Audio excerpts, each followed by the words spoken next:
Underweight यानी कि वजन का कम होना, ये भी एक अलार्मिंग सिचुएशन प्रेजेंट हो सकती है।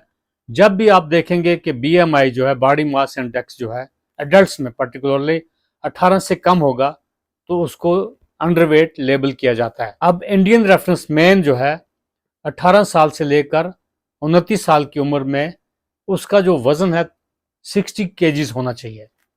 या इंडियन रेफरेंस वुमेन जो है, यानी कि वो वुमेन जो नॉन प्रेग्नेंट हो, नॉन लैक्टेटिंग हो, 18 से 29 साल की उम्र में उसका वेट 55 केजीज होना चाहिए। अगर उससे कम है तो उससे लेबल लगा सकते हैं कि अंडरवेट है।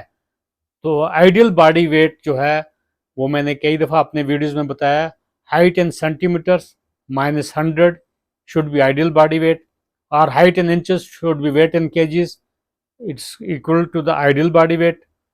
अगर किसी का 5 फुट 6 इंच अगर उसकी हाइट है तो आप उसको कन्वर्ट करेंगे, टोटल इंचेस बनाएंगे तो 66 इंचेस बन जा सकते हैं।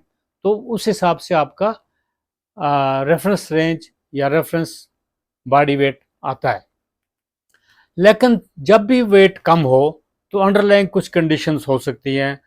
कम से कम अगर 6 महीने में 10% वेट अगर कम हो जाए तो उस शख्स को डॉक्टर्स के पास जाना चाहिए। वो एवेलुएट करेंगे, एनालिसिस करेंगे, रीज़न क्या है, उसको ट्रीटमेंट करना ज़रूरी बन जाता है। तो कॉमन जो चीज़ें देखी जाती हैं वेट लॉस की, तकरीबन मेल न्यूट्रिशन है, जिसमें कैलोरीज हैं या प्रोटीन्स कम लेते हैं, मल्टीविटामिन्स मिनरल्स वगैरह कम लेते हैं। इस तरीके से कहीं ग्रीफ है, रंज है, डिप्रेशन है, खाना नहीं खाया जाता है, नहीं खाते हैं लॉन्ग टर्म तक।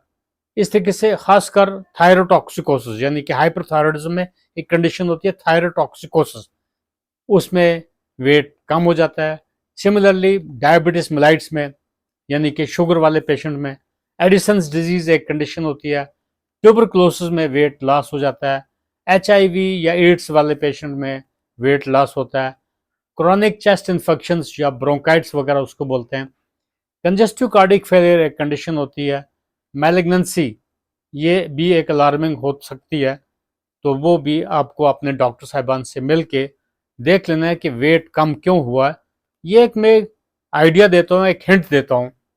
इस तरीके से मैल एब्जॉर्प्शन सिंड्रोम्स, कई लोगों के प्रोटीन्स की मैल एब्जॉर्प्शन हो सकती है, कई लोगों को किसी पर्टिकुलरली आयरन की मैल एब्जॉर्प्शन हो सकती है, B12 विटामिन की मैल एब्जॉर्प्शन हो सकती है। तो इस तरीके से मैल एब्जॉर्प्शन से आपका वेट मेंटेन नहीं होगा, वेट लॉस होगा। मोस्ट इंपॉर्टेंट इस तरीके से और ईटिंग डिसऑर्डर्स होते हैं, खासकर एनोरेक्सिया नर्वोसा एक कंडीशन होती है, उसमें तकरीबन वेट लॉस हो जाता है, बीएमआई से 25% लेस आइडियल बॉडी वेट से कम हो जाता है। ये खासकर औरतों में, यंग लड़कियों में ये देखा जाता है जो अपने फिगर को मेंटेन रखने की कोशिश करती हैं। खासकर फिल्म एक्ट्रेसेस में एनोरेक्सिया नर्वोसा ज़्यादा देखा जाता है। आल दो उनका बॉडी वेट तकरीबन ठीक होता है, लेकिन वो इंटेंशनली वो डाइट कम लेती हैं, एक्सरसाइज ज़्यादा करती हैं, अपने वेट को रिड्यूस करने की कोशिश करती हैं, और जिसकी वजह से वो सीवियर रिस्ट्रिक्शन ऑफ फूड कर लेती हैं, यानी कि ज़्यादा गज़ा नहीं खाते हैं।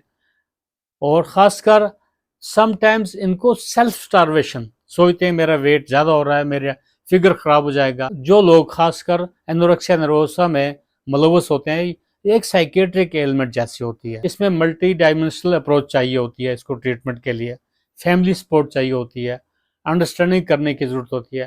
खासकर लोग जो एनोरेक्सिया नर्वोसा में मुलव्वस होते हैं वो ये समझते हैं कि वो ओवरवेट हो रहे हैं, लेकिन हकीकत में वो अंडरवेट होते हैं।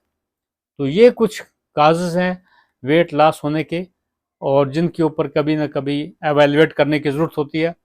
एक ब्रीफ करने की मैंने कोशिश की है। आई एम श्योर ये आपको बेनिफिशियल साबित होगा।